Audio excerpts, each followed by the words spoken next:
Hi everyone, this is Geeta. So joining once again. Welcome back to my channel. If you are new in my channel, guys, please like, share, and subscribe my channel. If you had not subscribed still, then please is my humble request.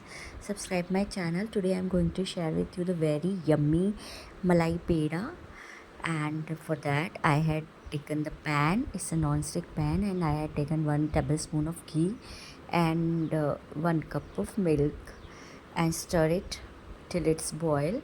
After that I had taken 250 gram of milk powder and continuous stir because it should not be stick. And then we add half cup of fresh cream, half cup of condensed milk. See, it's up to your quantity how much you're making mithai or pedas, so you have to add accordingly. I had taken 250 gram milk powder, that's why I added a half of cup of both things. And see the consistency, again it's liquidy, but you will stir continuous so that it will be convert in thickens. And we have to uh, cook up to its thickens. See, again we will add 1 tablespoon of ghee so that the pan will release the batter will release the bottom. And see, it will be thickens like this and leaving the pan bottom. So now it's done.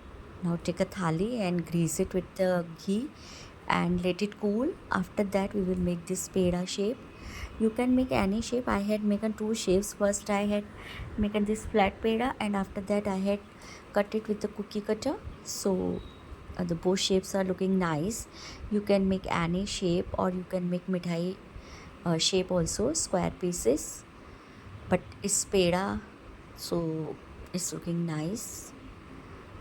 Guys, I had it decorated with the lychee dana and kesar strand.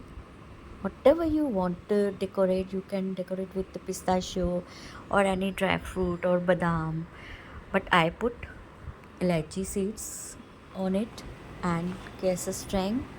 So see guys, this is very yummy. It's very easy to make and very in a less expense. So please try it at your home. And guys, if you're new in my channel, once again I'm saying that please like, share, and subscribe my channel and press bell icon so that you can get my recipes directly. And thank you.